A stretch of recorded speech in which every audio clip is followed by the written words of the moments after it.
Communication is the quiet power that decides who gets heard, who gets respected, and who gets remembered. The difference between a brilliant idea and an ignored idea often comes down to how it was communicated. You can have talent, knowledge, or ambition, but if you cannot express it clearly, confidently, and intelligently, the world may never notice it. The ability to speak smart is not a gift, it is a skill, and like any valuable skill, it can be learned, strengthened, and mastered. Every interaction in life is built on communication. When you ask for an opportunity, when you lead a team, when you negotiate a salary, when you connect with someone you care about, when you defend your boundaries, and even when you stay silent, you are communicating. The quality of your communication shapes the quality of your relationships, your reputation, your credibility, and eventually your destiny. What makes communication powerful is not just the words you choose, but the psychology behind them. Humans respond to tone, presence, emotion, rhythm, clarity, and intent. They are influenced by how you make them feel, how you make them think, and how you make them see themselves. When you learn to speak smart, you don't just talk well, you influence outcomes. In this audiobook, we will explore the mental frameworks, emotional intelligence, and practical skills needed to communicate with clarity, confidence, and power. You will learn how to listen to influence, how to speak to be understood, how to persuade without force, how to build trust quickly, how to handle conflict calmly, and how to lead conversations with presence and intention. Communication is a lifelong advantage. It compounds, it travels, and it opens doors that talent alone cannot. Let's begin. Chapter 1. Train your mind before you train your mouth. Communication does not start when you open your mouth. It starts much earlier, in your mind. The words you speak are simply the surface layer of a deeper internal process. If the thinking beneath the words is unclear, rushed, reactive, or scattered, the communication that follows will be the same. This is why some people feel misunderstood, even though they said a lot, and why some others say very little yet convey tremendous clarity and power. It begins with how they think. Before words there is perception. Before sentences there is intention. Before expression there is awareness. A strong communicator trains the mind the way a craftsman sharpens his tools. A dull tool makes the work harder, slower, and more painful. A sharp tool makes the same task cleaner, faster, and more effective. The mind works the same way. If you don't take the time to sharpen it, you will struggle in conversations that require precision, presence, or influence. The first mental shift is clarity. Ask yourself, what am I really trying to communicate right now? Most people speak without ever asking that question. They rush to talk, rush to explain, rush to defend, rush to argue. But communication rewards those who pause, those who take a breath, those who organize their thoughts before organizing their words. When you know your intention, the words follow naturally. The second mental shift is emotional regulation.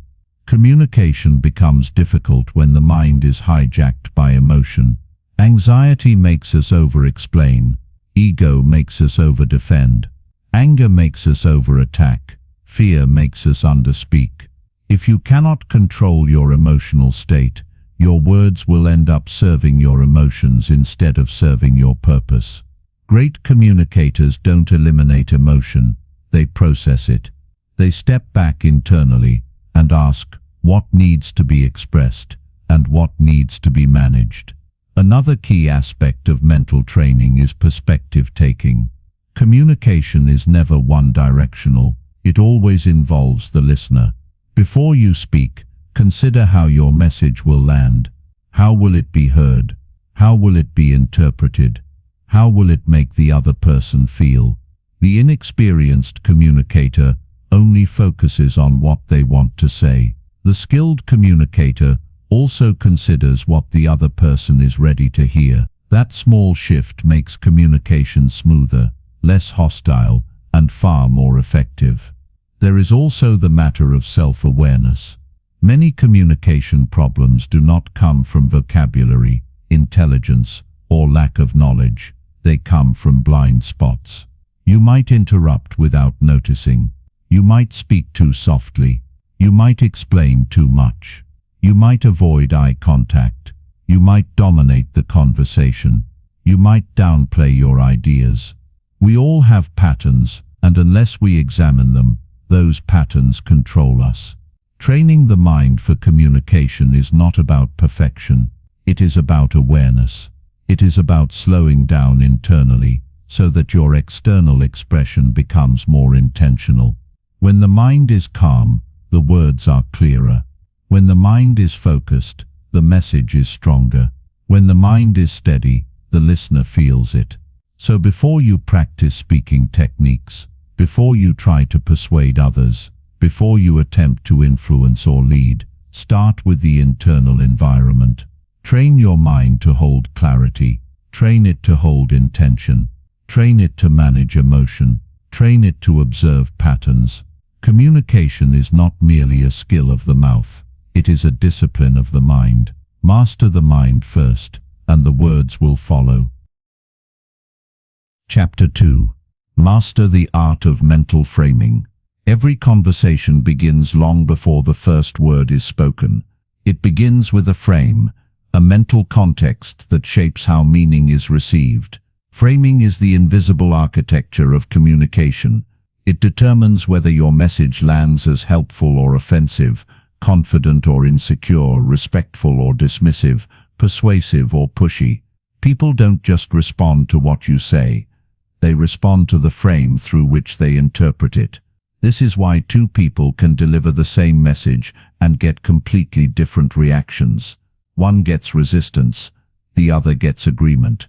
Same information, different frame. Think of framing as the lens you give the other person to view your message through. When you approach a conversation from a defensive frame, everything becomes a threat.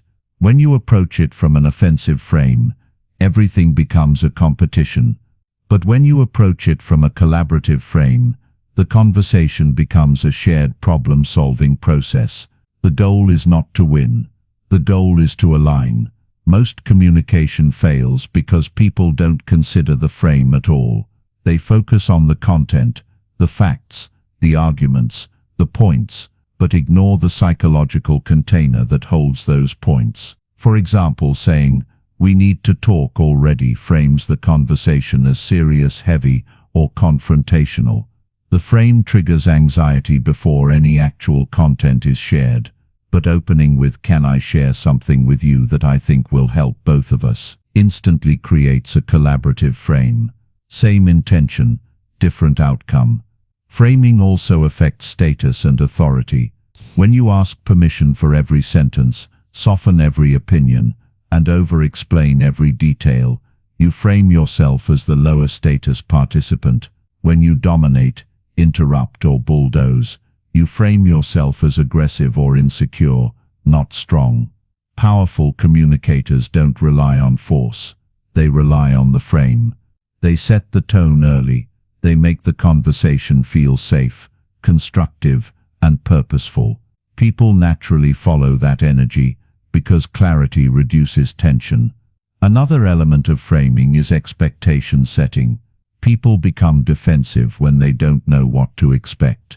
Unexpected criticism can feel like an attack. Unexpected requests can feel like demands. Unexpected changes can feel like threats. But when you set expectations up front, resistance drops. Imagine a manager saying, "I need to speak with you about something regarding your performance." That frame triggers fear. But saying, "I want to discuss how we can make your workload smoother and help you shine more on the team," creates a positive performance frame. Both conversations may lead to the same adjustments, but one makes the listener shrink while the other makes them open and curious. Framing also matters in persuasion. Research shows that people rarely respond well to direct pressure. but they respond extremely well to alignment frames. An alignment frame sounds like, here's what you want, here's what I want, here's how both can happen. When people feel aligned, their mind doesn't activate its defensive shields. They don't feel manipulated, cornered, or judged. They feel respected and understood. And respect is a powerful tool of influence. Sometimes the best frame is a future frame. Here's what this will look like going forward. Future frames help people visualize outcomes. Other times you need a benefit frame. Here's how this helps you. Benefit frames bypass resistance by speaking directly to incentives. And occasionally you need a clarity frame. Here's what I'm saying, and here's what I'm not saying. This prevents misunderstandings and assumptions from hijacking the conversation. To master framing, you must also become aware of negative frames. A negative frame is one that makes the listener feel attacked, judged, inferior, or trapped. Statements like, why do you always, you never, you should, you don't understand, you're wrong, trigger emotional defense. Once emotion takes over, logic becomes irrelevant. No amount of reasoning can save a conversation once the frame becomes adversarial. That's why skilled communicators reframe instead of escalate. For example, instead of saying, you're not listening, you can say, I want to make sure we both feel heard. Instead of saying, you're wrong, you can say, let's look at this from another angle. Reframes shift the conversation from attack to collaboration, from blame curiosity, from conflict, clarity. It feels subtle, but it changes everything. Framing also influences trust. When you use a frame of transparency, here's why I'm bringing this up, or here's what I'm hoping to achieve, you reduce uncertainty. Uncertainty is the enemy of trust. When people don't know your motives, they guess them, and people rarely guess generously. A transparent frame fills in the blanks, so the mind doesn't have to. There is one more advanced layer, self-framing. Self-framing is how you present yourself in conversations, not by boasting or signaling status, but by demonstrating competence, calmness, and intention. When you communicate from a frame of grounded confidence, people mirror it. When you communicate from a frame of scarcity, insecurity, or fear, people mirror that too. Humans are emotional tuning forks. They align with the loudest signal in the room. Mastering framing takes awareness, not talent. It takes intention, not force. And it begins before you speak, not after. When you choose the frame wisely, communication stops being a battle of words and becomes a meeting of minds. The frame decides the game, and the one who sets it rarely loses. Chapter 3. Understand human biases and assumption gaps. Communication would be simple if people always interpreted information exactly as it was intended. But humans don't hear what was said. They hear what they think was said. They filter information through their experiences, insecurities, desires, fears, memories, and assumptions. This means that every message has two versions, the one you sent and the one the listener received, and those two versions are rarely identical. The gap between them is where misunderstanding, conflict, and confusion are born. To communicate powerfully, you have to understand that people don't respond to reality. They respond to their perception of reality. This is where human biases enter the picture. Biases are mental shortcuts the brain uses to process complex information quickly. They aren't flaws, they're survival mechanisms, but they affect communication deeply. For example, confirmation bias makes people selectively hear what supports their beliefs and ignore what doesn't. Negativity bias makes negative information feel louder and more threatening than positive information. Ego protection bias makes people reinterpret comments to protect their self-image, even if no harm was intended. You don't need to become a psychologist to understand biases. You just need to remember that the mind is constantly editing incoming information. When someone hears feedback, their mind might translate it as judgment. When someone hears a suggestion, their mind might translate it as criticism. When someone hears a request, their mind might translate it as pressure. The wise communicator anticipates these distortions instead of being surprised by them. Assumptions add another layer. Humans rarely ask for clarification. They guess meaning to fill gaps quickly. They assume tone, assume intent, assume context, and assume subtext, especially when the relationship has an emotional history. If someone already believes you criticize them, even neutral comments may sound like critiques. If someone already trusts you, even sharp feedback may sound constructive. The listener's prior narrative modifies your current message. This is why misunderstandings escalate so fast. Conversations don't collapse because of facts, they collapse because of interpretation, and interpretation is shaped by bias. For example, imagine you tell a coworker, "We should finish this sooner so we're not rushed later." You might intend helpful coordination. They might hear control. They might hear criticism. They might hear urgency. They might hear blame. They might hear pressure. 5 interpretations, same sentence. The meaning is not in the words, it's in the mind of the listener. To navigate assumption gaps, you must adopt a mindset of clarity over cleverness. Communicators get into trouble when they assume that what is obvious to them is obvious to everyone else. But people do not share your inner context. They do not share your thought process. They do not share your emotional state. They do not share your private logic. If you don't make these things explicit, people will create their own version of them. Another factor that shapes interpretation is ego. Humans have an instinctive need to feel competent, respected, valued, and right. When communication threatens one of those needs, even unintentionally, the brain shifts into defensive mode. You can see it in body language, crossed arms, tense shoulders, short answers, raised voice, avoidance, sarcasm.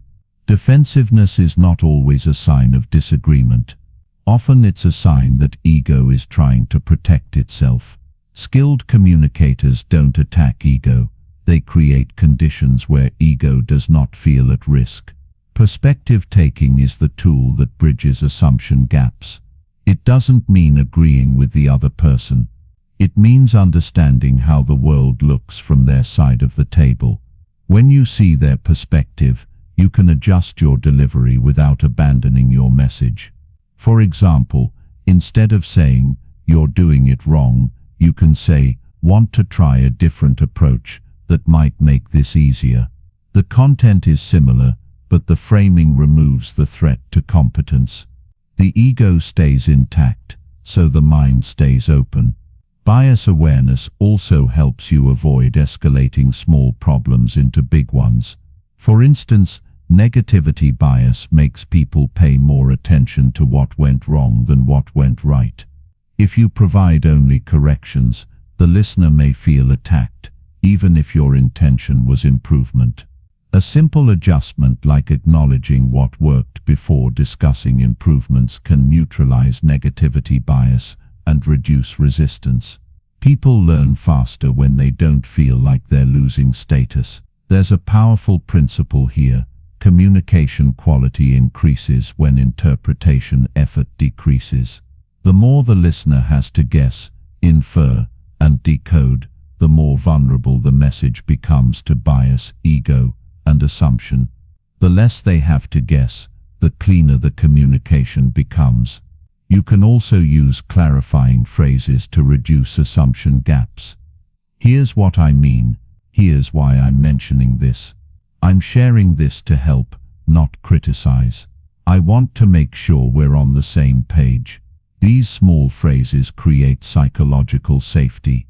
They manage interpretation proactively, instead of reactively. Great communicators don't wait for misunderstandings. they prevent them. Ultimately, mastering communication requires acknowledging a simple truth. Humans are meaning-making machines. They don't just hear words, they build stories around those words. Some stories empower the conversation, some stories distort it. Your job is to guide the story the listener builds, and that begins by understanding the biases, assumptions, and internal narratives they bring to the table. When you honor the psychology of perception, your communication becomes not just clearer, but smarter, kinder, and far more effective. Chapter 4. Communicate with emotional precision. Every message you send carries two layers: the information you deliver and the emotion beneath it. People don't just absorb your words, they absorb how those words make them feel. Emotion is the silent partner of communication. It shapes tone, interpretation, memory, and reaction. But most people communicate emotionally by accident. Powerful communicators communicate emotionally by intention. They don't suppress emotion, and they don't unleash it recklessly. They direct it with precision. Emotional precision begins with emotional awareness. You cannot control what you cannot recognize. Many people enter conversations without realizing what emotional state they're carrying. They speak from irritation without noticing the irritation. They speak from anxiety without noticing the anxiety. They speak from insecurity without labeling it. When the emotion is invisible, it becomes uncontrollable. And when it is uncontrollable, it becomes the hidden author of your message. Emotional awareness is simply the ability to pause internally and ask, what am I feeling right now, and how do I want that feeling to shape my communication? Labeling the emotion changes the conversation. Neuroscience shows that when you name an emotion, I'm feeling overwhelmed, I'm feeling defensive, I'm feeling pressured, the emotional intensity decreases because the brain shifts from reaction to observation. Observation creates distance, and distance gives you choice. You no longer speak from the emotion, you speak about the emotion. That difference is subtle, but transformative. Emotional precision also requires recognizing the emotion of the listener. Humans rarely articulate how they truly feel during communication. They express emotions indirectly, through tone, posture, speed, hesitation, avoidance or defensiveness. A person saying, I'm fine with a closed posture and clipped words is not fine.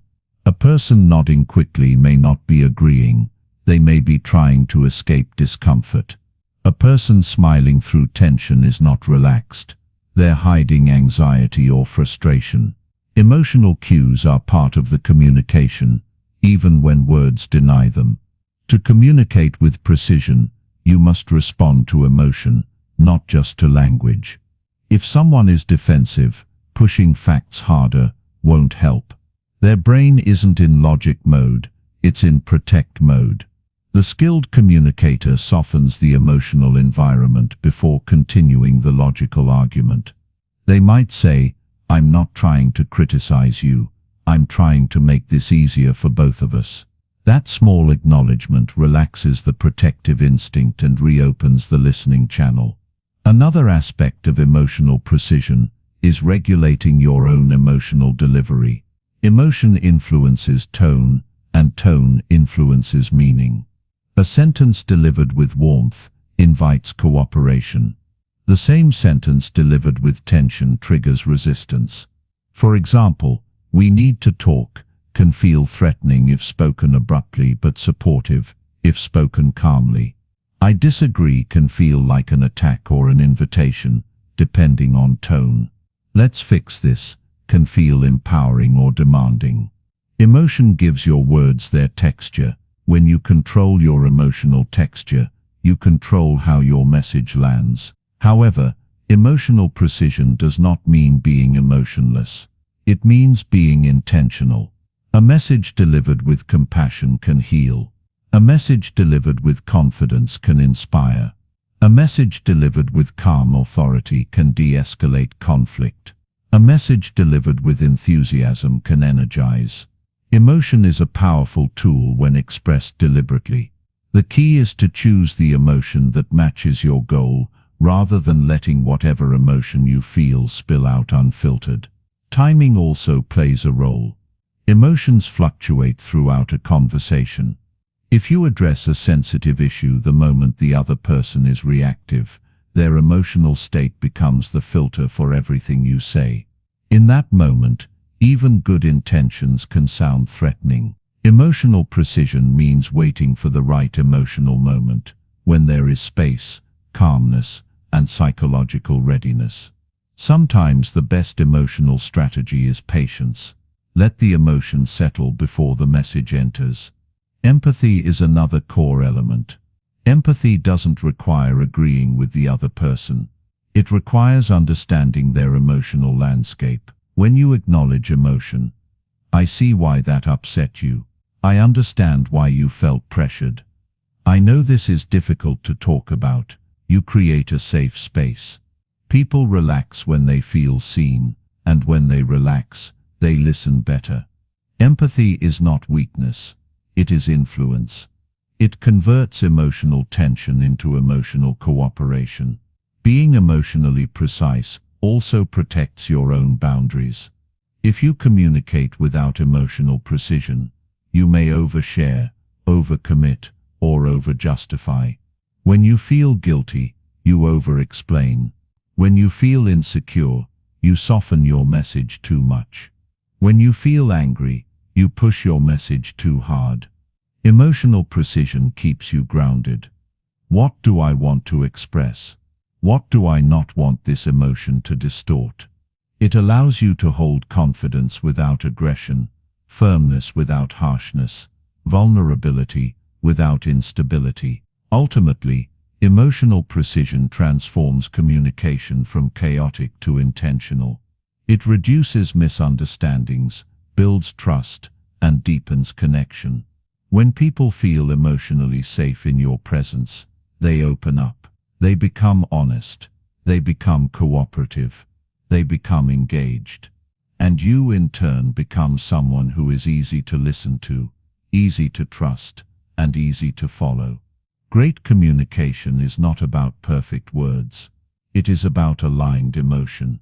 When your emotion, your intention, and your message work together, people don't just hear you, they feel you.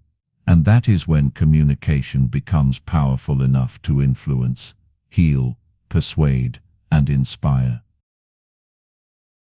Chapter 5. Speak clearly, not cleverly. One of the biggest mistakes people make in communication is trying to sound impressive instead of trying to be understood. They use complex language, long sentences, and abstract explanations because they believe sounding smart will make them credible. But in reality, communication rewards clarity, not cleverness. People are drawn to what they can immediately grasp, not what they have to decode. When you make your listener work too hard to understand you, they stop trying. Their attention shifts, their patience shrinks, and their interest fades. Clarity keeps their mind open. Complexity pushes it away. Clarity begins with simplicity, but simplicity does not mean shallow. The most intelligent communicators are the ones who can break down complex ideas into clean, digestible explanations without losing meaning. That requires more understanding, not less. Anyone can make something sound complicated. It takes real mastery to make it sound simple. Think of the great teachers you've had in your life. They didn't overwhelm you with jargon. They gave you language that made sense, language that stuck, language that guided you. To speak clearly, you must first think clearly. The mind that is tangled will produce tangled speech. Before you talk, ask yourself, what is the point I'm trying to make? That question alone can save entire conversations from drowning in explanation. A single clear point is better than 5 scattered ones. When you refine your point, the listener can follow you.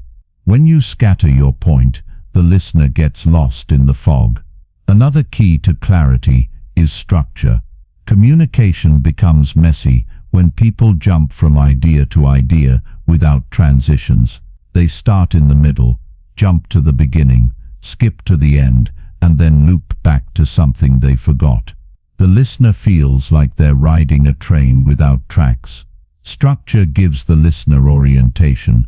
A simple pattern such as what happened, what it means, what we should do is often enough to organize even complex conversations.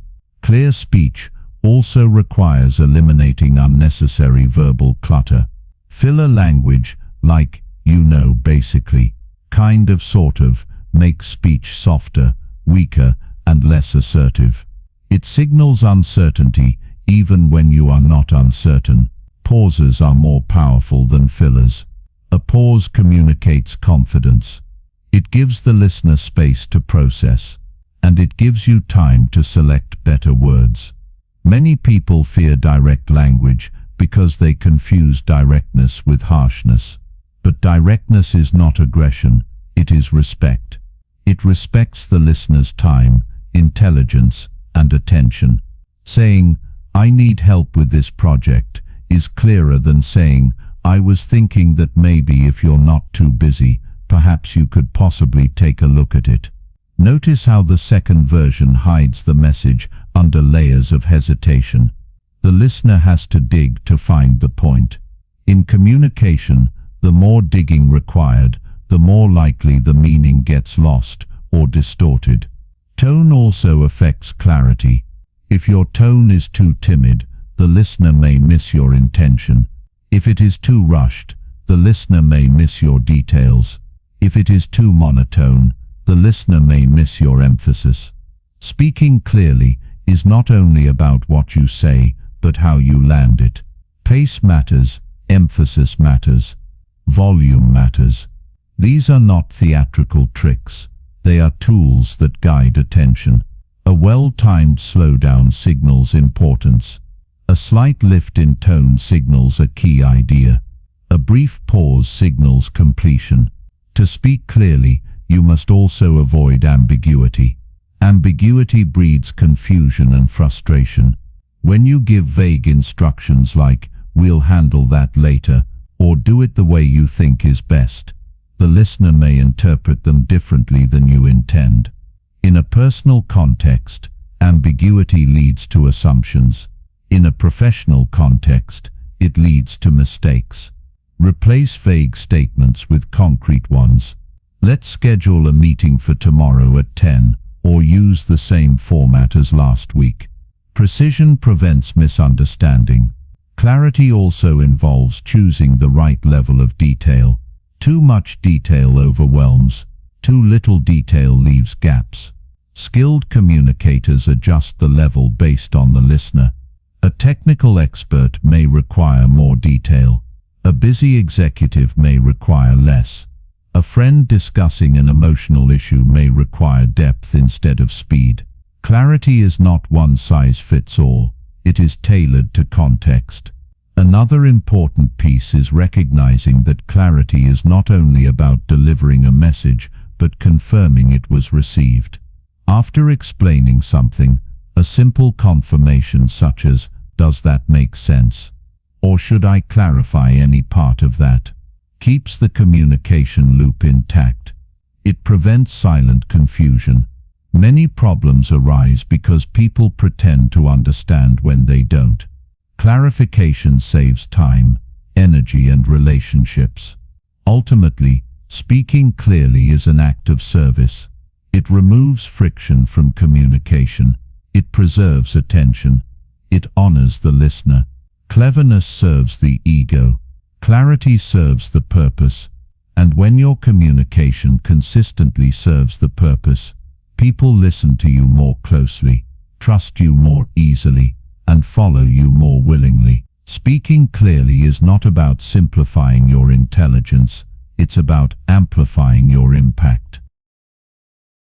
Chapter 6. Stop talking first. Influence through listening. Most people think the way to become a powerful communicator is to say more, talk more, explain more, argue more. But communication doesn't begin with talking. It begins with listening. Influence begins with listening. Understanding begins with listening. Connection, respect, persuasion, and trust all begin with listening.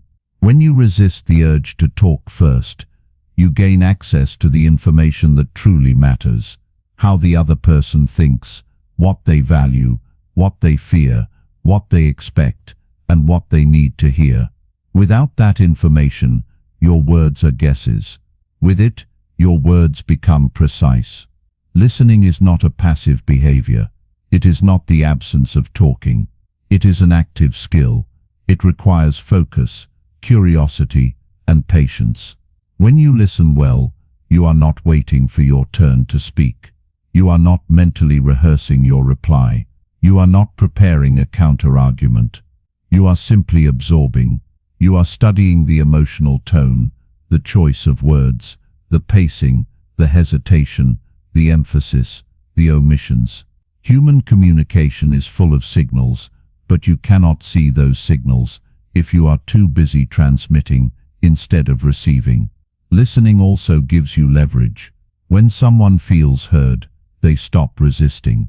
Their defensiveness lowers, their ego relaxes, their mind opens. And that opening is where influence lives. Most people have never experienced being deeply listened to. When they do, they feel understood. And people tend to cooperate with those who understand them. They argue with those who don't. That alone makes listening a form of power. There is a psychological reason listening works. Humans are storytellers. They explain themselves through narratives.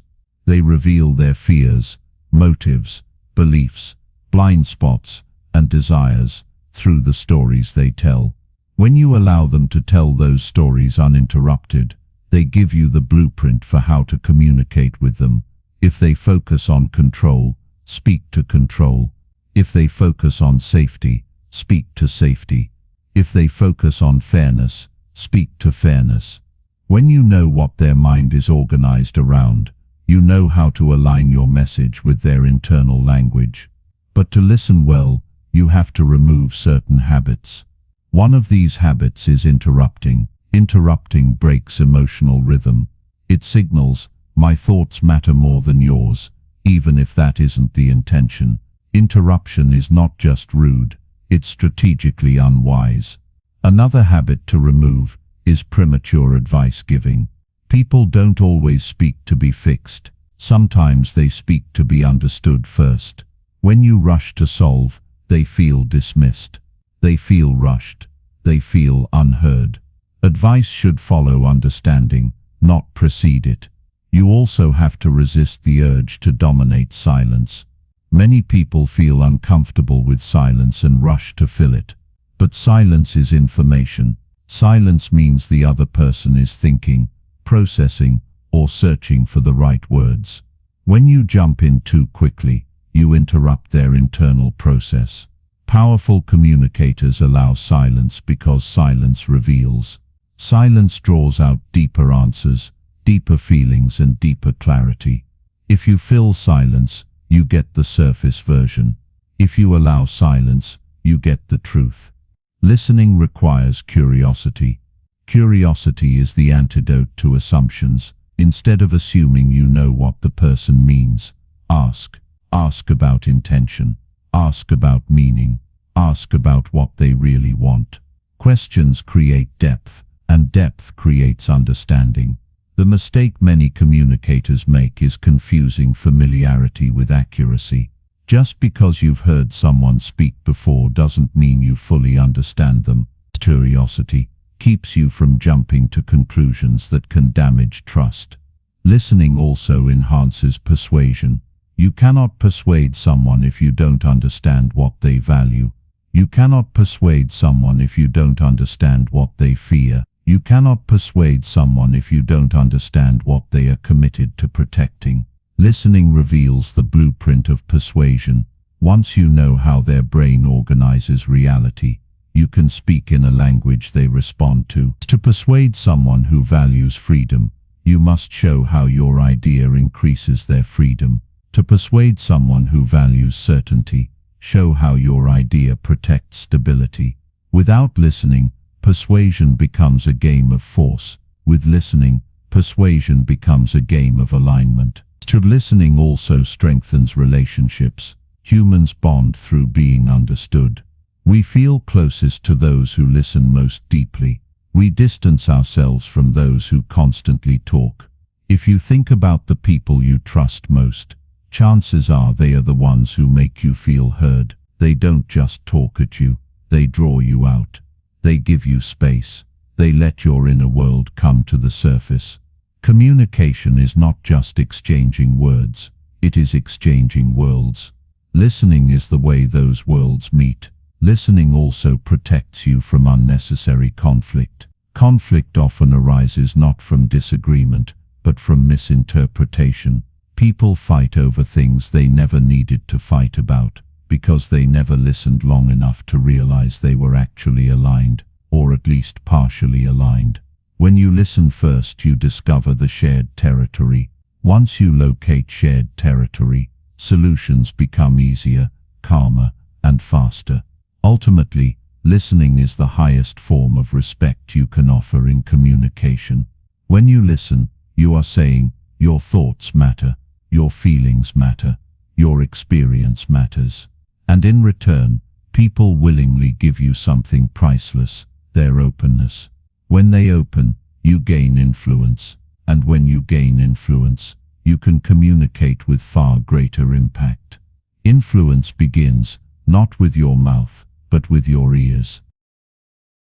Chapter 7.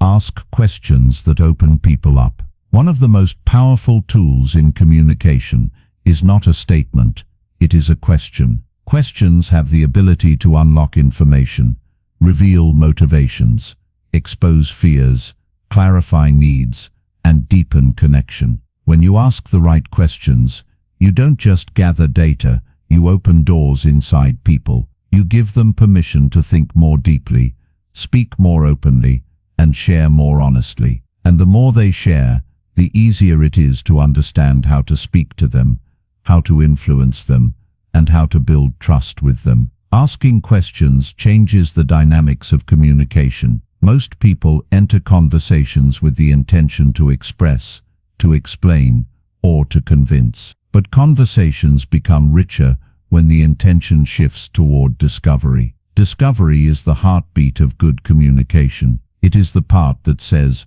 before I tell you what I think, I want to understand what you think. This shift alone reduces conflict, lowers defensiveness, and increases cooperation. People open up when they feel invited into the conversation, instead of talked over or talked at. Not all questions are equal. Some questions shut people down, others open them up. Closed questions, the kind that can be answered with yes or no, are useful for logistics, but not for understanding. If your goal is to learn more about a person's perspective, experience, or reasoning, you need open-ended questions. Questions like what makes you feel that way, or how did you come to that conclusion, or what matters most to you in this situation. These questions don't just ask for information, they ask for meaning, and meaning reveals the inner world. Questions are also powerful because they shift attention. When you ask someone a question, you shine a light on a part of their mind that may not have been illuminated before. Questions like what would success look like for you, or what are you afraid will happen if we do this, force the other person to explore their own psychology. Many people have never paused long enough to articulate those thoughts before. Your question becomes a mirror. It helps them see themselves more clearly, and people trust those who help them see themselves without judgment. There is also strategic value in questions. Persuasion becomes easier when you ask questions that guide someone to discover the logic on their own. If you tell someone what to think, their ego may resist. If you guide them to the conclusion through questions, they feel ownership over the answer. Ownership dissolves resistance because people rarely fight their own ideas. A well-timed question can move a conversation forward more effectively than a long explanation or a passionate argument. Listening is essential here. Asking questions without listening deeply becomes interrogation. Asking questions with genuine curiosity becomes connection. When you ask a question, give the other person time to think. Don't rush to fill the silence. Don't jump to conclusions. Let their thoughts unfold. Some answers require time to find. Silence is not emptiness.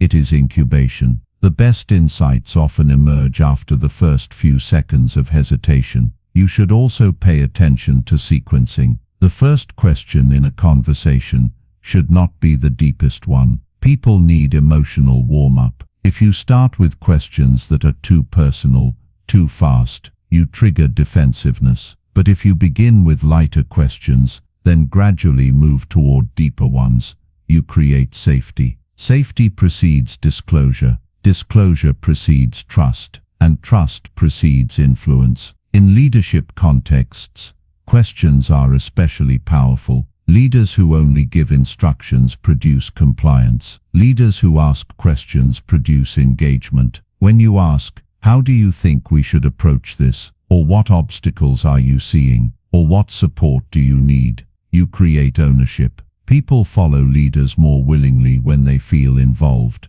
not controlled. In conflict situations, questions can disarm hostility. Asking, "Help me understand what feels unfair to you," or "What part of this concerns you most?" switches the conversation from confrontation to exploration. Exploration lowers emotional tension. When emotions calm, rationality returns, and solutions become possible. In relationships, questions build intimacy, not surface questions like, "How was your day?" but deeper questions like, "What did you learn about yourself today?" or "What's been on your mind lately that you haven't said out loud?" People carry unspoken worlds inside them. Questions are invitations to share those worlds. When you show someone that their inner world interests you, connection grows stronger. We feel closest to the people who make us feel seen, and questions are how we see. Asking good questions also protects you from assumptions. The human brain loves to fill gaps with guesses. We assume intentions, motivations, and meanings that may be completely wrong. Questions replace assumption with clarity. Clarity prevents unnecessary conflict, disappointment, or misinterpretation. A simple question like, "What did you mean when you said that?" can save hours of silent resentment. Ultimately, asking questions is a sign of humility. It acknowledges that you don't know everything. It acknowledges that the other person's perspective matters, and it positions you as someone who seeks understanding instead of dominance. That alone makes you pleasant to communicate with. It makes you a person others want to talk to, not because you speak so well, but because you listen so well. Powerful communicators treat questions like tools. They use them to uncover meaning, to guide thinking, to build trust, to reduce conflict, and to connect more deeply. Talking may give you attention,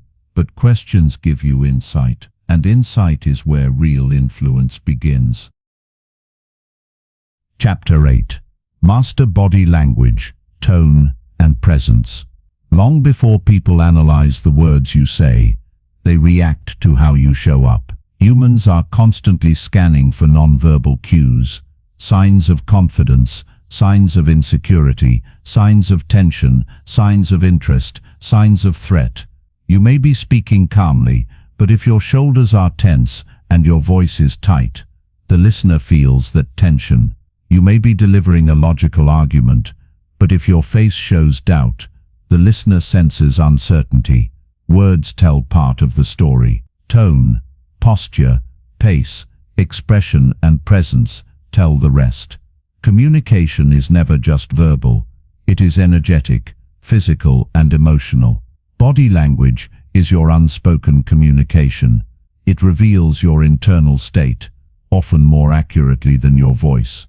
Straight posture signals confidence. Leaning slightly forward signals engagement.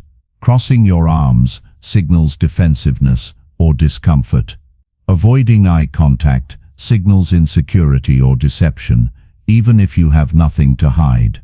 When your words say one thing and your body says another, people believe the body.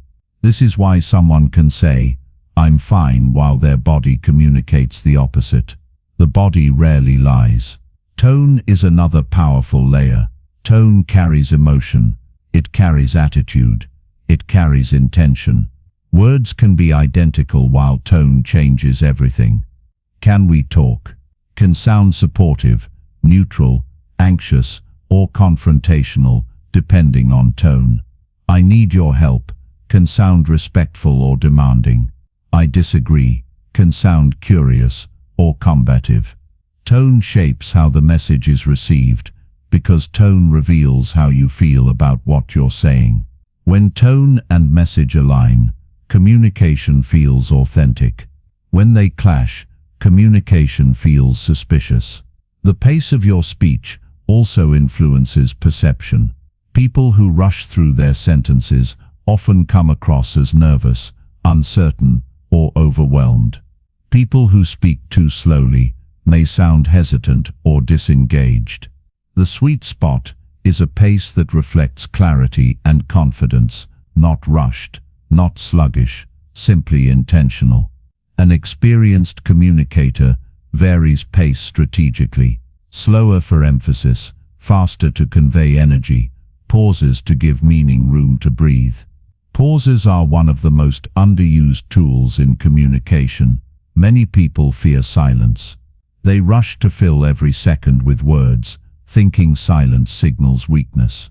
But silence signals composure. Silence gives the listener time to digest what you said. Silence creates anticipation. Silence shows confidence. A pause after an important point allows that point to land. A pause before a point creates curiosity. Skilled communicators are not afraid of silence. They use silence as punctuation. Facial expression also plays a role. Humans have evolved to read faces for emotional cues. A slight smile can soften criticism. A calm expression can de-escalate conflict. A raised eyebrow can invite deeper explanation. A blank expression can create anxiety or uncertainty. You do not need to perform your emotions theatrically, but you should be aware that your face speaks its own language. If your expression contradicts your intention, the listener will feel confused or unsettled. Presence is the highest level of nonverbal communication. Presence is not posture. Presence is not tone. Presence is the energy you bring into the room. It's how grounded you appear, how attentive you are, how much space you occupy, mentally and emotionally. Presence is built through stillness, not through noise. People with presence do not fidget constantly, rush through speech, or scatter their attention. They make the other person feel like they are the only one in the room. That kind of presence commands respect without demanding it. Presence also requires control over your internal state. If your mind is chaotic, your presence is chaotic. If your emotions are unsettled, your presence is unsettled. When you learn to regulate your inner world, your outer world communicates stability. Stability makes people trust you. Stability makes people listen. Stability makes people follow. Leadership communication is built on presence, long before it is built on persuasion. Alignment is key. When body language, tone, and words point in the same direction, communication feels cohesive. When they point in different directions, communication feels confusing. Consider apologizing while rolling your eyes. The words say sorry, but the body says, "I don't mean it." Or consider saying, "I'm confident in this plan," with hesitant tone and closed posture. The words say confidence, the delivery says doubt. Alignment creates clarity. Misalignment creates distrust. Nonverbal communication also affects influence. People are more likely to take direction from someone who radiates calm authority. They are more likely to open up to someone who radiates warmth. They are more likely to cooperate with someone who radiates respect. The goal is not to fake these qualities, but to embody them. You embody them by managing your attention, regulating your nervous system, and entering conversations deliberately, rather than reactively. An overlooked part of nonverbal communication is listening posture. When you are listening, your body should show that you are receiving, not preparing to respond. Nodding occasionally, making eye contact, leaning slightly forward, and keeping your arms uncrossed signals openness. The listener feels valued, and when people feel valued, they contribute more honestly. When your listening posture is closed or distracted, checking your phone, scanning the room, fidgeting, people shut down. They speak less, they reveal less, connection collapses. You don't need to memorize a catalog of gestures to communicate well.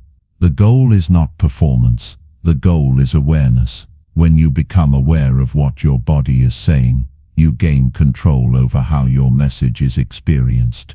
When you become aware of tone, you gain control over how your words are felt.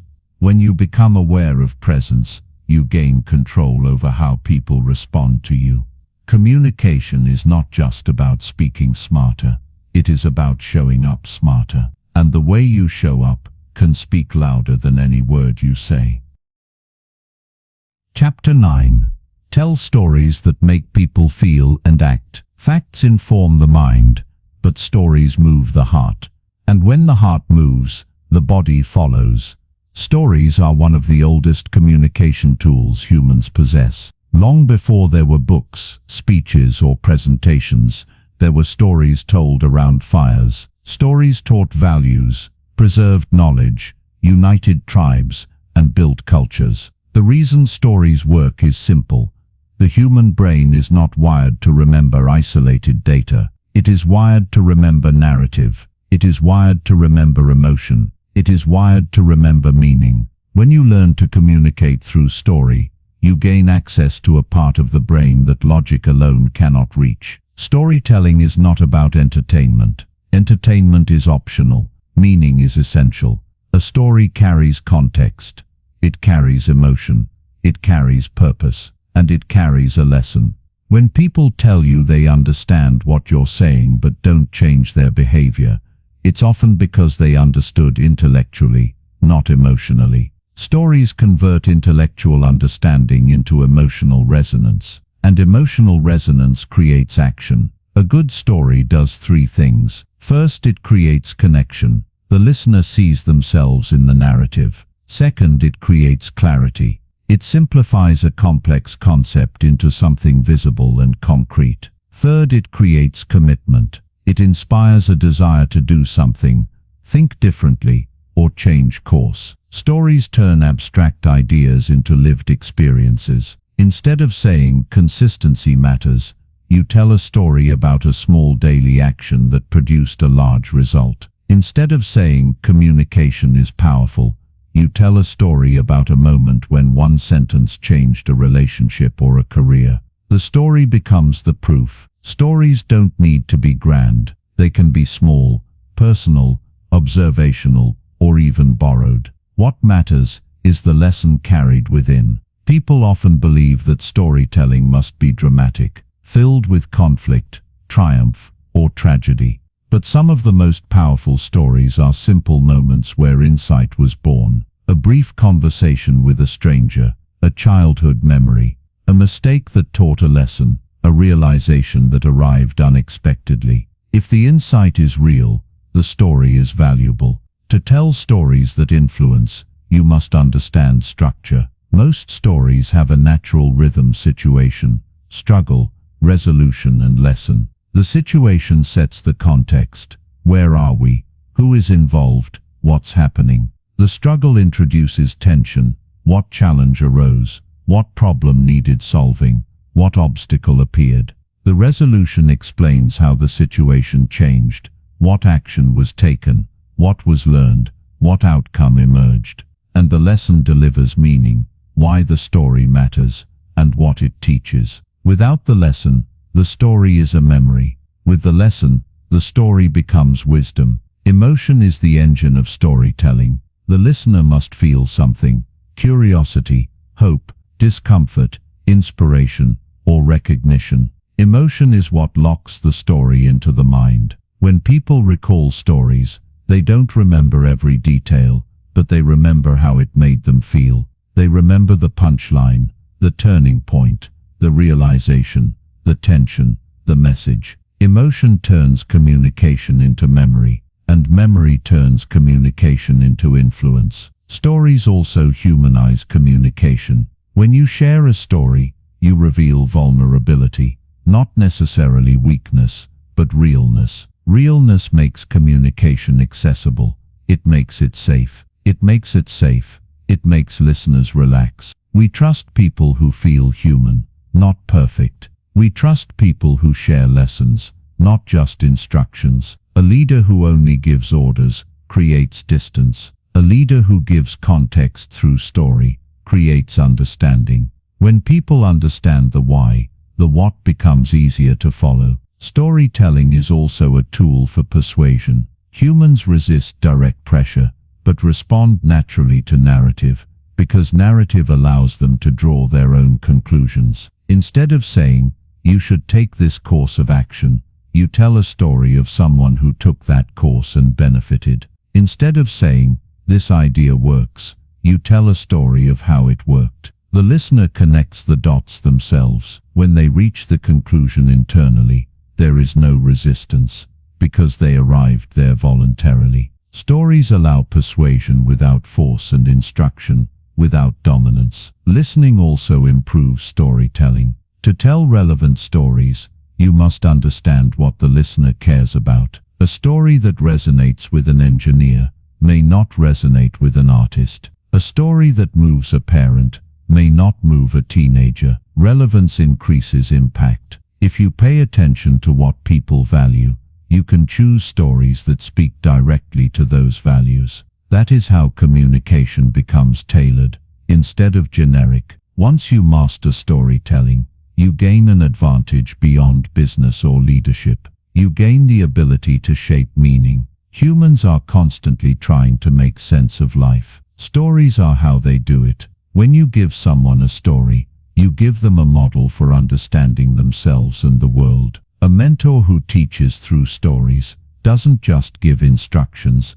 they give frameworks. And frameworks outlast instructions. The beauty of storytelling is that it doesn't require a special voice, dramatic flair, or literary talent. It requires noticing the small moments, noticing the lessons, noticing the human experience. When you tell stories that reveal truth, people lean in, they listen, they remember, and perhaps most importantly, they change. Communication that does not change anything is merely noise. Communication that uses story becomes signal, it becomes meaningful, it becomes transformative.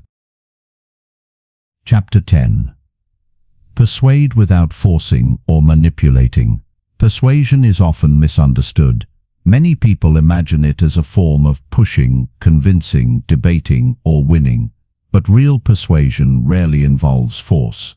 It rarely involves pressure, and it never requires manipulation. Real persuasion is the art of alignment, aligning interests, aligning incentives, aligning interpretations, and aligning desires. When persuasion works, it feels natural. It feels cooperative. The other person doesn't feel defeated. They feel understood. They don't feel controlled. They feel empowered to choose. To persuade without force, you must begin with intent. Intent is the moral foundation of persuasion. If your intent is to win at any cost, you will manipulate. If your intent is to overpower, you will pressure. But if your intent is mutual benefit, persuasion becomes a service instead of a weapon. It becomes a way of helping someone see what aligns with their own values and goals. Influence built on self-interest collapses quickly. Influence built on mutual interest lasts. The first step in ethical persuasion is understanding what the other person values. People don't make decisions based on what you value, They make decisions based on what they value. If you try to persuade a safety-oriented person with arguments about risk-taking, you will fail. If you try to persuade a freedom-oriented person with arguments about structure and security, you will fail. Persuasion works when the message fits the listener's internal incentive system that requires listening before speaking, observing before explaining, and asking before advising. The second step is creating alignment. Alignment means showing how your idea helps them move towards something they already want.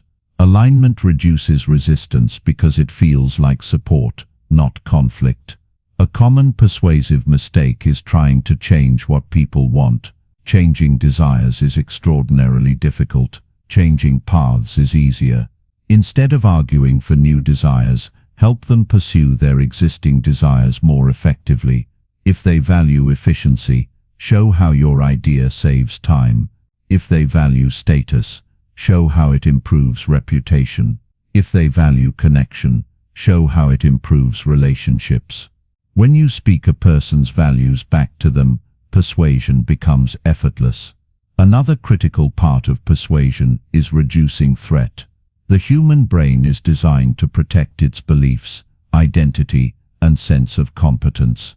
When persuasion threatens any of those, resistance spikes. This is why arguments escalate. Each side defends identity, not just opinions. Skilled communicators avoid identity threats. Instead of saying, "You're wrong," they say, "There might be another way to look at this." Instead of saying, "You should," they say, "Here's what I've noticed works well." Small changes in phrasing can prevent psychological confrontation. Once the ego is calm, the mind becomes receptive. Choice is another element. Humans resist losing control. If a suggestion feels like a command, the listener instinctively pushes back, even if the suggestion is beneficial. To avoid triggering control-based resistance, offer options instead of demands. "You could try this, or a combination of both." Keeps autonomy intact. When people feel they have agency, they don't fight the message, they explore it. And exploration increases adoption. Stories also play a role in persuasion. Humans are less defensive when they are watching someone else's story unfold. When you tell a story about a person who benefited from a certain choice, the listener imagines themselves in that position without feeling attacked. The story creates emotional distance and psychological safety. There is no direct pressure, no confrontation, no threat. The listener draws conclusions voluntarily. Persuasion becomes a discovery instead of a battle. Joint problem solving is another strategy. When persuasion is framed as collaboration, how can we make this better for both of us? The conversation shifts from opposition to cooperation. Cooperation is fertile ground for influence. It lowers defensiveness, fosters creativity, and encourages ownership. What do you think would make this work for you? Is a powerful question. It transforms persuasion from convincing to designing, and people support what they help design. Timing matters too. You cannot persuade someone who is emotionally charged. You cannot persuade someone who is scared. You cannot persuade someone who feels attacked. Emotional readiness is a prerequisite for rational influence. A calm conversation at the right time outperforms a passionate argument at the wrong time. When emotions stabilize, perspective widens and the mind opens. Finally, ethical persuasion ends with voluntary commitment. You don't have to push for commitment. When a message is aligned, respectful, and emotionally safe, the listener will often commit naturally. If they don't, forcing them is counterproductive. Influence is never about winning the moment. It's about winning the relationship. A relationship preserved is a channel of future influence. A relationship damaged is a door closed forever. Persuasion without force is not weak. It is smart. It respects human psychology instead of fighting it. It works with ego instead of against it. It uses alignment instead of pressure. And because of that, it builds influence that lasts. Communication that pressures may win arguments, but communication that aligns wins people, and winning people matters more. Chapter 11. Build trust and rapport. Quickly and authentically.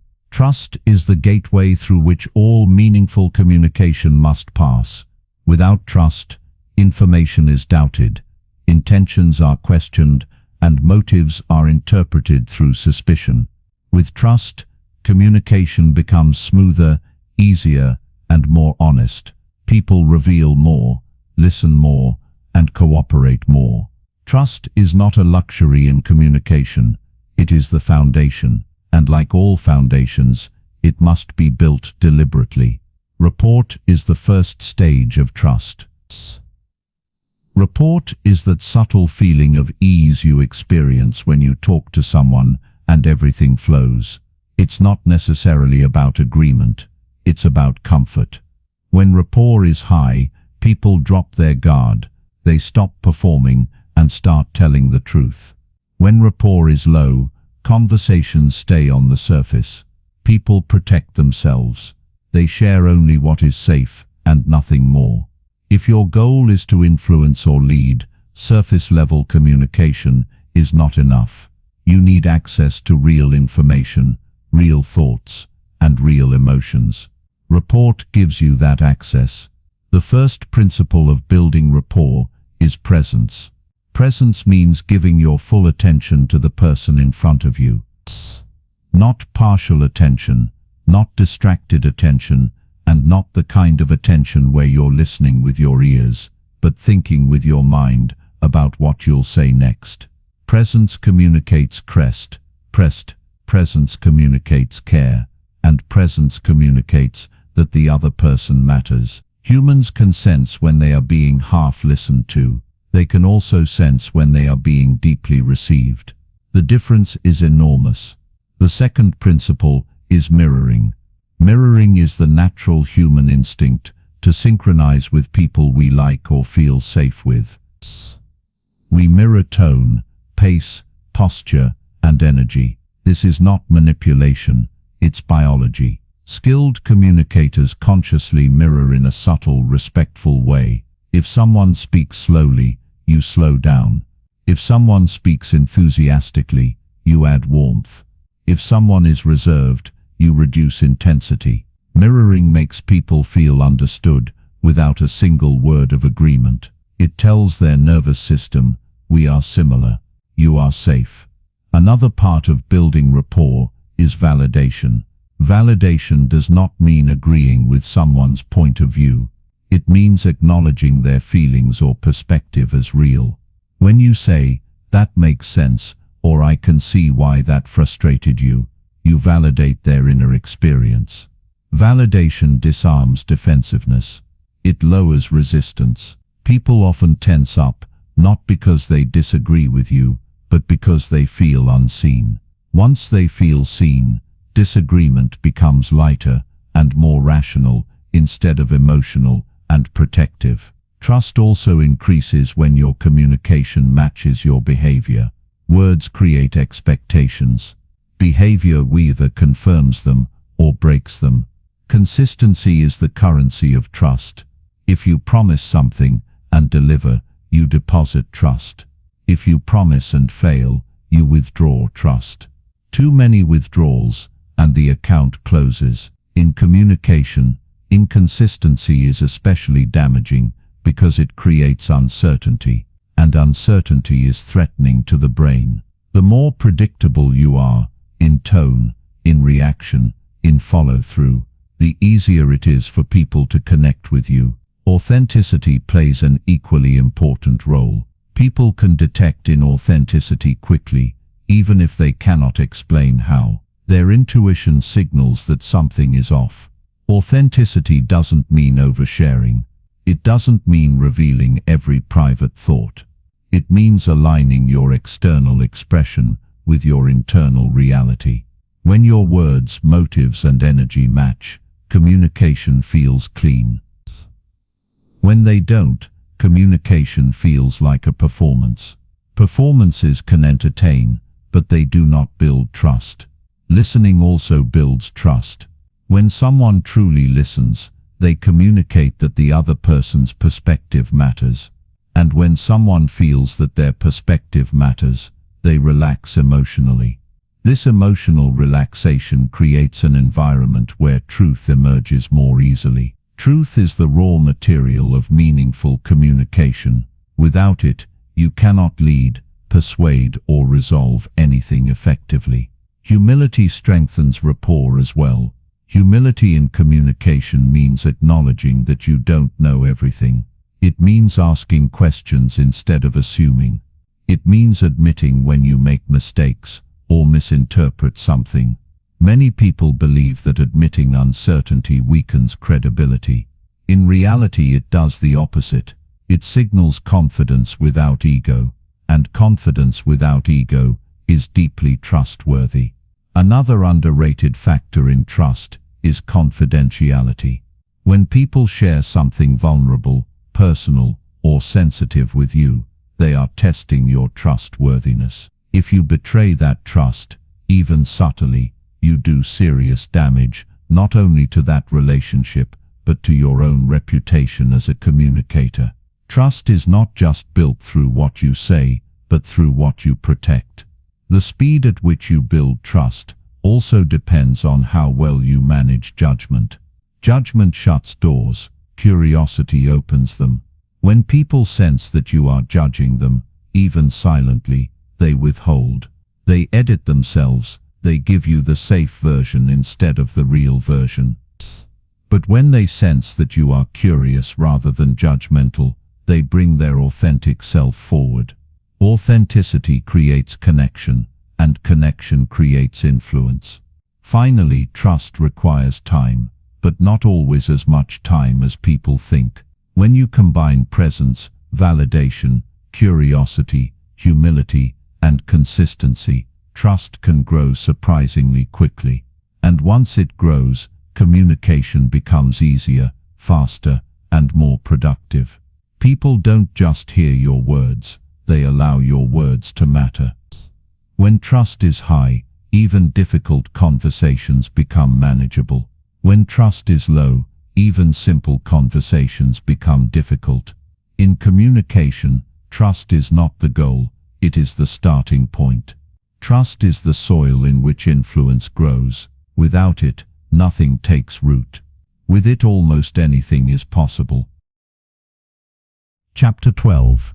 Communicate through boundaries and standards. Communication is not only about what you share, it is also about what you do not allow. Boundaries are often spoken of in emotional or therapeutic contexts, but few people recognize that boundaries are one of the most powerful communication tools available. Boundaries shape how others treat you, how far conversations go, how respectful interactions remain, and how much mental space you preserve.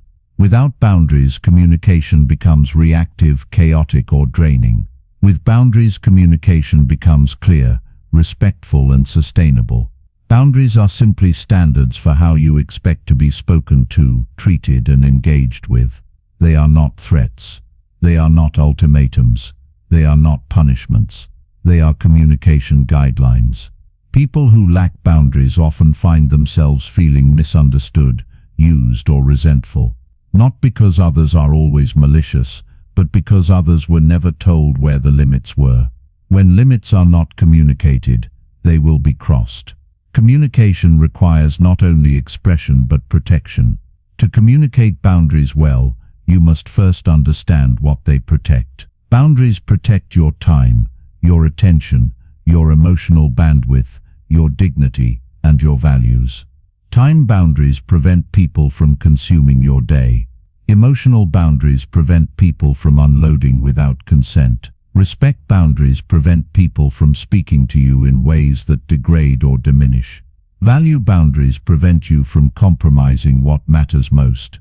Without boundaries, communication becomes a negotiation between your needs and someone else's urgency. Expressing boundaries does not require aggression.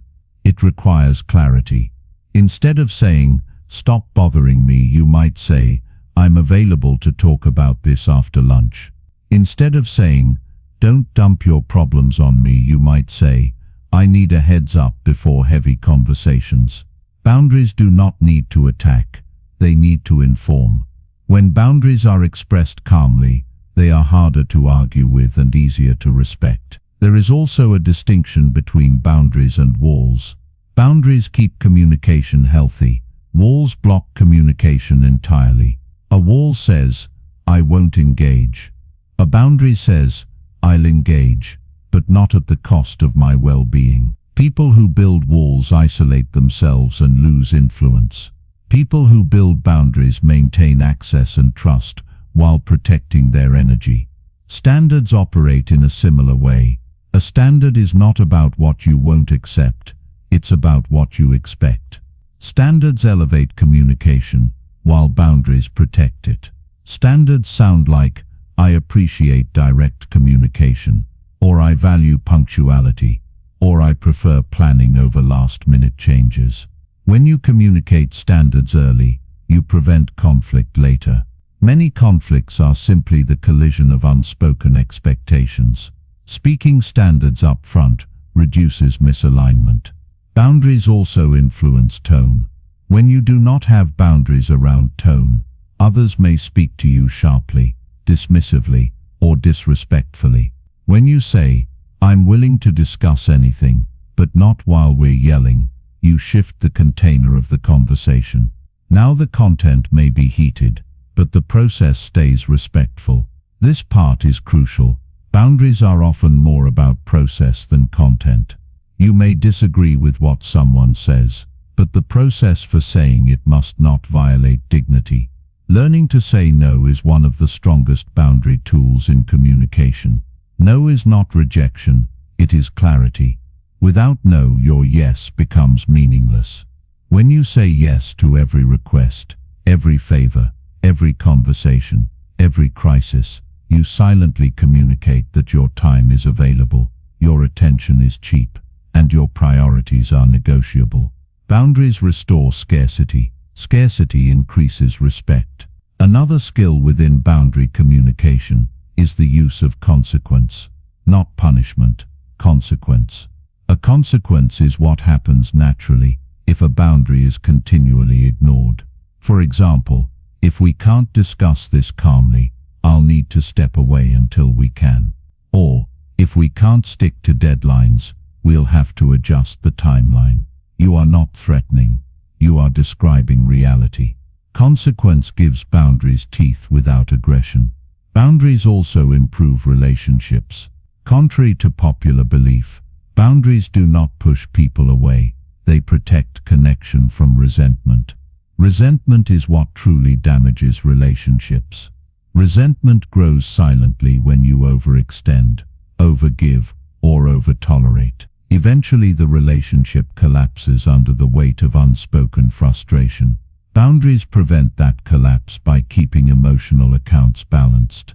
In leadership, boundaries are essential. A leader without boundaries becomes overwhelmed, indecisive, or disrespected. A leader with boundaries becomes a stabilizing force. Employees or collaborators know what is acceptable and what is not. Meetings start on time. Expectations are clear. Emotional chaos does not run the room. Leadership communication without boundaries is a slow descent into burnout. Leadership communication with boundaries creates structure and respect. In personal life, boundaries help relationships remain voluntary instead of obligatory. When someone shares time or energy with you because they want to, not because they feel pressured to, intimacy becomes healthier and more authentic. Boundaries protect both sides from taking each other for granted. There is one more important aspect. Boundaries communicate self-respect. You don't have to announce self-respect. You demonstrate it through what you allow and what you don't. People may not always know how to treat you, but they will learn by observing what you tolerate. When you hold boundaries calmly and consistently, you train people how to communicate with you. Ultimately, communication is not just about expressing ideas. It is about shaping conditions for sustained connection. Boundaries and standards are the conditions. They create the container that keeps communication safe, respectful, and emotionally clean. Without them, influence becomes stressful. With them, influence becomes sustainable. Chapter 13. Handle conflict with calm power. Conflict is inevitable. It appears in families, friendships, workplaces, partnerships, negotiations, and even within our own internal dialogue. The presence of conflict is not a sign that communication has failed. It is a sign that communication is needed. What separates weak communicators from strong ones is not the absence of conflict, but how they respond to it. Conflict handled emotionally becomes chaos. Conflict handled reactively becomes escalation. But conflict handled calmly becomes resolution. Calmness is not passive. Calmness is power under control. When conflict arises, the first instinct for many people is to defend. Defense often leads to offense, and offense often leads to a cycle where both parties are no longer trying to understand, they're simply trying to win. Winning becomes more important than clarity. Winning becomes more important than connection. And the strange truth is that in communication, the moment the goal becomes to win, you have already lost. You have lost alignment, lost empathy, and lost access to the other person's mind. Conflict handled through ego becomes a battle. Conflict handled through curiosity becomes a conversation. The foundation of calm conflict resolution is emotional regulation. Emotions are natural and valid, but they are terrible negotiators.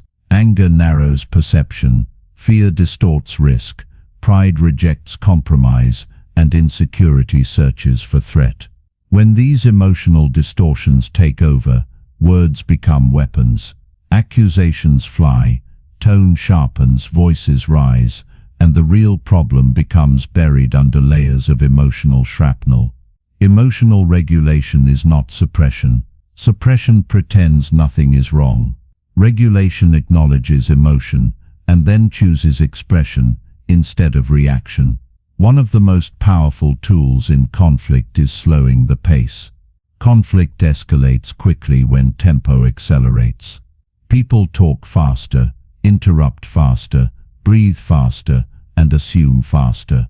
Speed fuels tension. Slowing down creates space. Space for listening, space for reflection, space for choosing words instead of firing them. A slow tone and steady pace communicate confidence.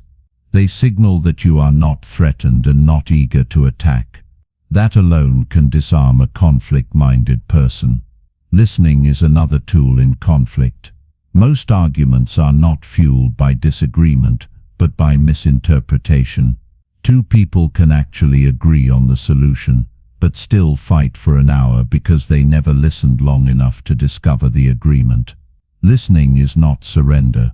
It is strategy. It allows you to identify whether the conflict is about content, what happened, process, how it happened, identity, what it means about me, or emotion, how I feel about it. Different conflicts require different responses. Without listening, you end up treating every conflict like a logic problem. But many conflicts are emotional problems dressed as logical ones. Language choices also matter. Blame language triggers defense. Defense language triggers counterattack. Phrases like, "you always" or "you never," or "this is your fault," place the other person in a corner.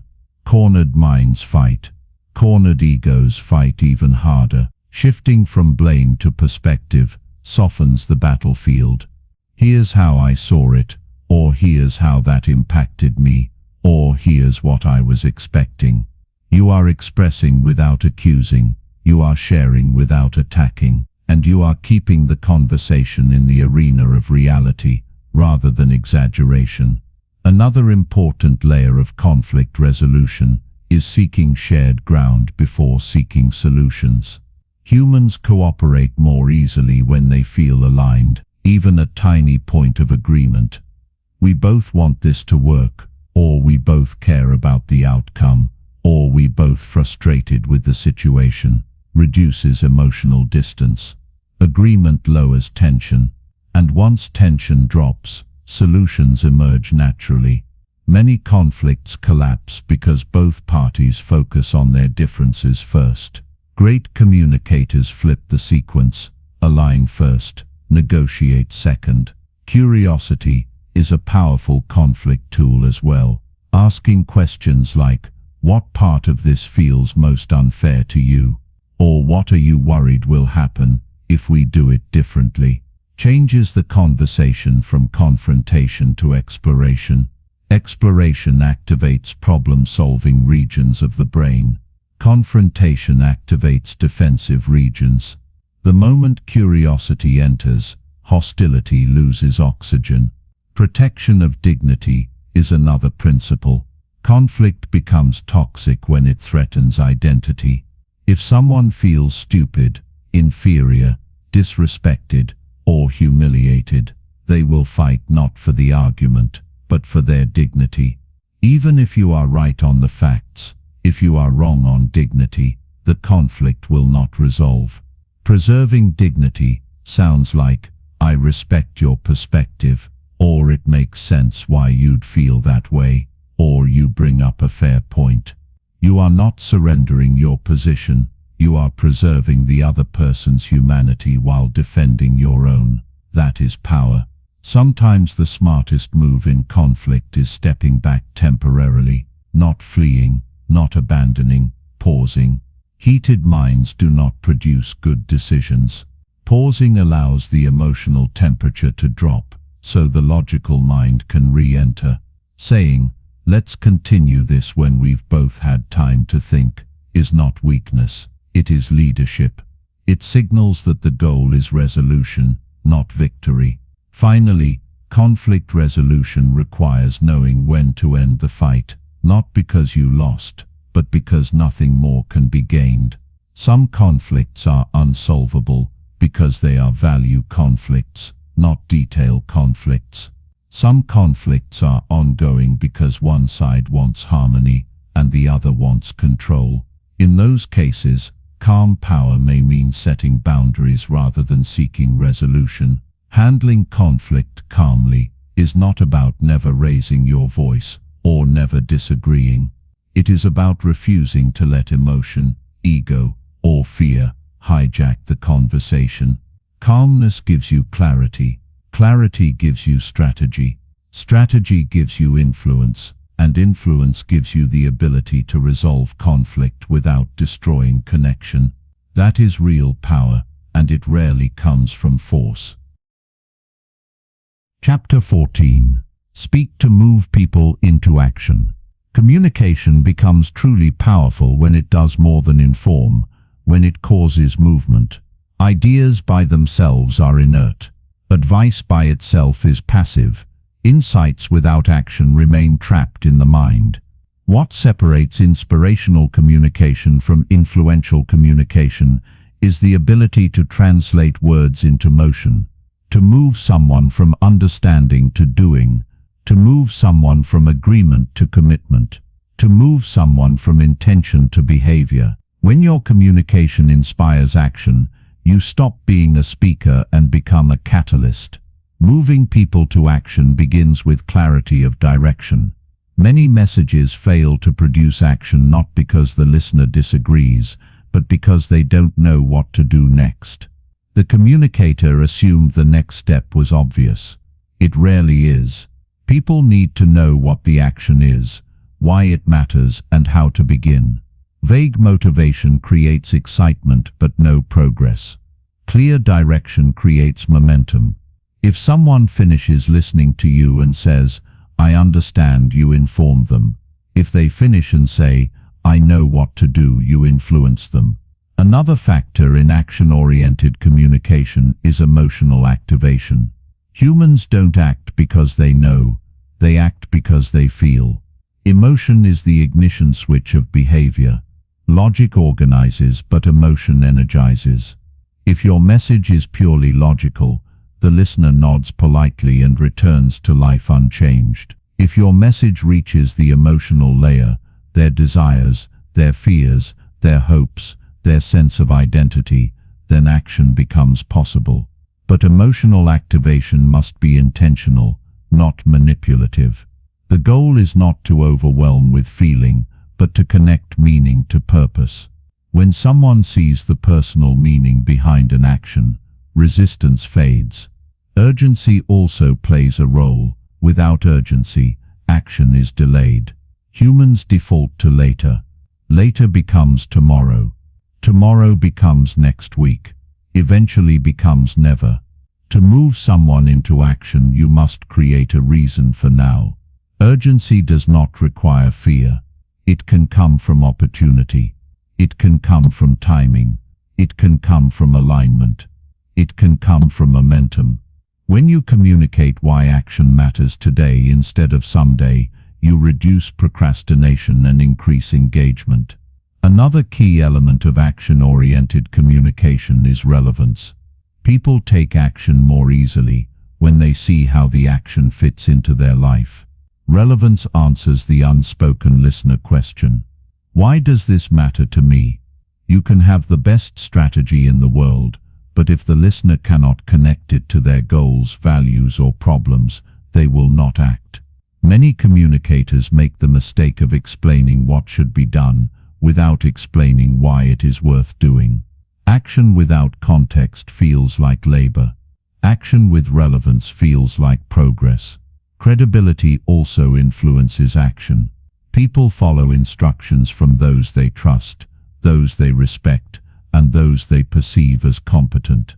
If credibility is lacking, action stalls. Credibility is not built by boasting. It is built through consistency, clarity, and demonstration. When you communicate principles you live by, your words gain weight. When you communicate lessons you have embodied, your message becomes believable. Action is easier to inspire when belief is strong. To move people into action, you must also reduce friction. Friction is the invisible resistance that kills momentum, uncertainty, complexity, fear of failure, lack of resources, or unclear steps. If a task feels overwhelming, people hesitate. If a task feels simple, they move. Break actions into achievable starting points. The first step should feel small enough to begin, but meaningful enough to matter. A tiny action is better than no action. Once people begin, momentum takes over. Action creates clarity. Clarity reinforces confidence. Confidence fuels more action. Language plays a significant role as well. Action-oriented communication uses verbs, not just nouns. It uses direction, not just description. It uses commitment, not just ideas. Notice the difference between "it's important to exercise" and "start walking for 10 minutes tonight." The first informs. The second instructs. Or consider, we should communicate better as a team versus "let's begin," by having weekly 10-minute check-ins to sync expectations. The first is a concept. The second is a step. Movement requires steps. Another powerful tool is visualization. When people can visualize themselves taking action and succeeding, the brain begins to rehearse the behavior.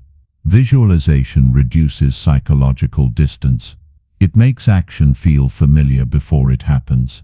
Phrases like "imagine how it will feel when" or "picture yourself after doing" activate this mechanism. The brain responds to imagined experience similarly to real experience, which reduces the emotional cost of starting. Celebrating progress is also essential. When action is acknowledged, it reinforces itself. Humans are wired to repeat what is rewarded. Reward does not require praise or applause. Sometimes acknowledgement is enough. "We're on the right track," or "that step was important," or "look how far we've come," fuels internal motivation. Without acknowledgement, action can feel invisible, and invisible effort eventually dies. The final ingredient is ownership. People act more strongly when the action feels like their idea, not someone else's instruction. Ownership is created through involvement. Ask for input. Ask for preferences. Ask for choices. When someone participates in shaping the plan becomes theirs. And people fight harder for what they own. If you want commitment, create ownership. Without ownership, you get compliance at best, and compliance rarely lasts. In the end, communication that moves people to action is communication that respects psychology. It understands that humans are emotional, contextual, meaning-driven, and momentum-based. Words alone are not enough. Clarity, relevance, urgency, emotional activation, reduced friction, and ownership bridge the gap between knowing and doing. When your communication consistently moves people into action, you stop being merely articulate. You become impactful. You become someone whose words matter, not because they sound good, but because they make things happen. Chapter 15. Control the room with silence and timing. Communication is not only about what you say, it is also about what you don't say. Silence and timing are two of the most advanced tools in communication, and yet most people fear them. They fear silence because it feels like emptiness. They fear pauses because it feels like weakness. They fear waiting because it feels like losing control. But silence and timing are not signs of weakness.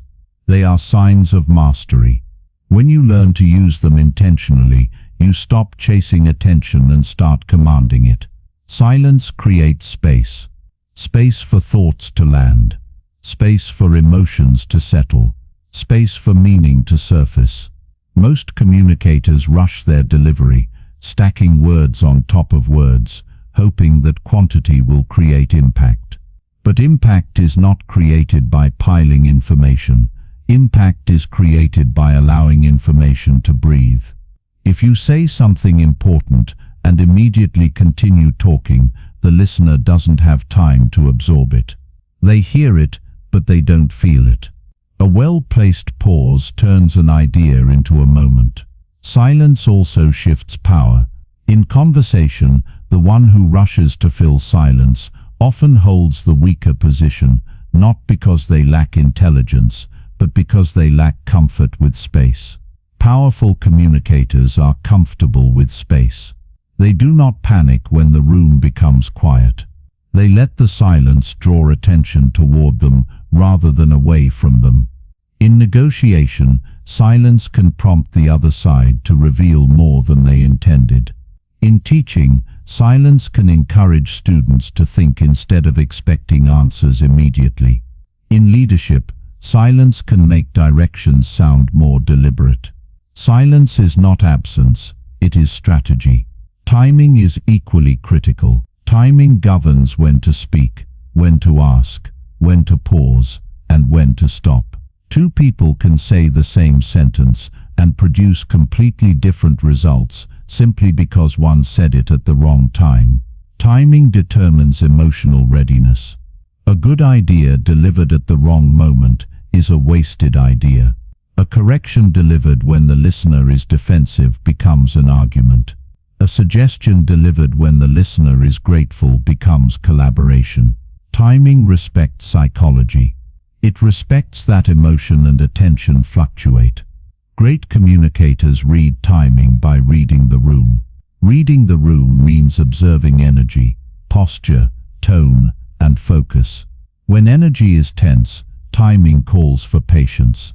When energy is open, timing calls for clarity.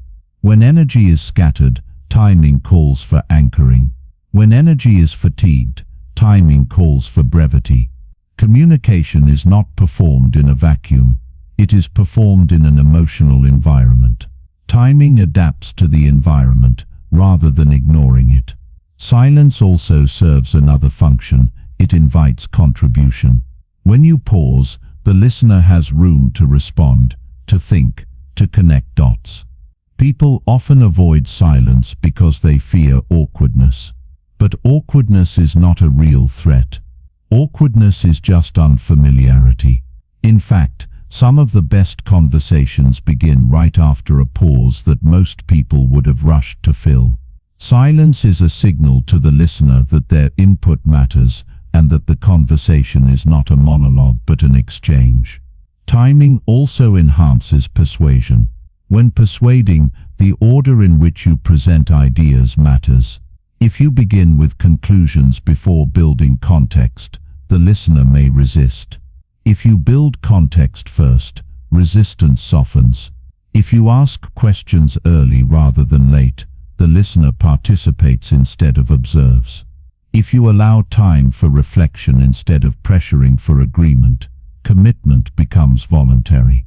Influence is not just what you say, but when you say it. Another important form of timing is knowing when to stop. Many communicators lose the impact of their point because they keep talking past the moment of maximum force. They repeat themselves, justify themselves, or over-explain out of insecurity. The result is dilution.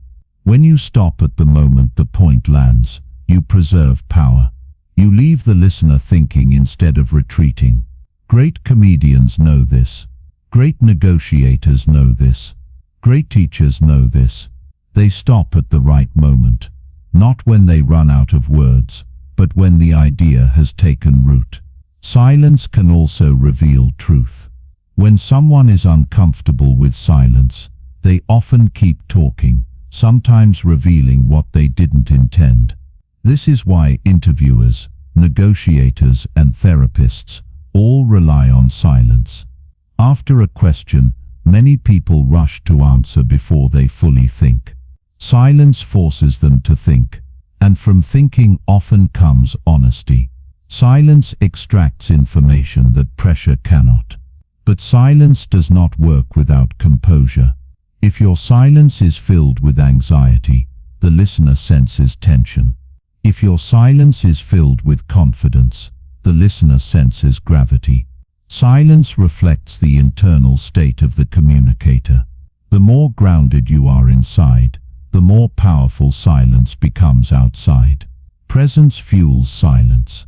Calmness gives it shape. Intention gives it direction. There is also cultural nuance in silence. In some cultures, silence is seen as respect. In others, it is seen as disagreement. In some, it is seen as consideration. In others, it is seen as weakness. A skilled communicator adapts without abandoning their center. Adaptation is not about changing who you are. It is about speaking in the language the audience understands. Timing and silence are part of that language. Ultimately, controlling the room with silence and timing is about maturity. It is about recognizing that communication is not a race, not a competition, and not a performance. It is a process of exchange. When you slow the process, space opens. When space opens, attention sharpens. When attention sharpens, influence increases. Silence is not empty. Silence is deliberate. Silence is commanding. Silence is persuasive. And timing transforms communication from noise into power. Conclusion. Communication is more than speaking well. It is more than choosing the right vocabulary or structuring the right sentences. Communication is how you reveal yourself to the world, how you think, how you influence, how you build trust, how you handle conflict, how you lead, and how you create meaning. Words are the surface, but psychology is the foundation, and when you master both, you gain an advantage that extends into every dimension of life. Throughout this audiobook, we explored the deeper layers of powerful communication, the parts most people never study but feel every day. We examined how framing shapes meaning, how listening shapes influence, how questions open minds, how tone shifts perception, how body language reveals truth, how stories create emotion, how trust removes resistance, how boundaries preserve respect, how persuasion aligns interests, and how timing carries power. These are not tricks, nor are they gimmicks. They are timeless tools for navigating human behavior. Communication is not merely about expression, it is about connection. Connection to ideas, connection to emotions, connection to other people. When communication lacks connection, it becomes noise. When communication gains connection, it becomes impact. Impact is the difference between being heard and being remembered, between being understood and being followed, between offering advice and inspiring action. Mastering communication is also an act of responsibility. Your words can build someone up or break someone down. Your tone can calm or inflame. Your silence can soothe or intimidate. Your questions can deepen understanding or expose insecurity. In every interaction, you carry influence, even when you don't realize it. To communicate well is to use that influence intentionally instead of accidentally. The great advantage of communication is that it compounds. A single skill applied today makes tomorrow's conversations easier. A boundary set today prevents conflict tomorrow. A listening habit formed now improves relationships for years. A shift in framing makes negotiations smoother and arguments shorter. Communication skills repay effort endlessly. They travel with you wherever you go, into workrooms, living rooms, boardrooms, friendships, partnerships, and moments where your future is shaped by a single sentence. But perhaps the most important truth is this: powerful communication starts inside. If your mind is unclear, your communication becomes chaotic. If your emotions are unregulated, your communication becomes reactive. If your ego is fragile, your communication becomes defensive. If your curiosity is absent, your communication becomes shallow. The stronger and more grounded your internal world becomes, the more effective your external communication becomes. Mastering communication, then, is inseparable from mastering yourself. This audiobook is not the end of the journey. Communication is a lifelong craft. You will refine it every time you ask a better question, listen a little longer, reframe a difficult conversation, express a boundary calmly, adapt your tone, pause strategically, or tell a story that moves someone to act. Growth happens in moments, subtle, small, and continuous. If there is one core message to take with you, it is this: speak smart, not to impress, but to connect. Not to dominate, but to align. Not to overwhelm, but to clarify. Not to control, but to influence. Communication done well does not make you louder, it makes you more effective. Influence does not live in volume, it lives in understanding. Your words will shape the opportunities you receive, the relationships you build, the conflicts you resolve, the leadership you express, and the impact you leave. Every conversation is a chance to practice. Every interaction is a chance to refine, and every day offers moments to communicate with more intention, more presence, and more intelligence. In a world full of noise, the ability to communicate with clarity, calmness, and power is not just an advantage. It is a form of leverage.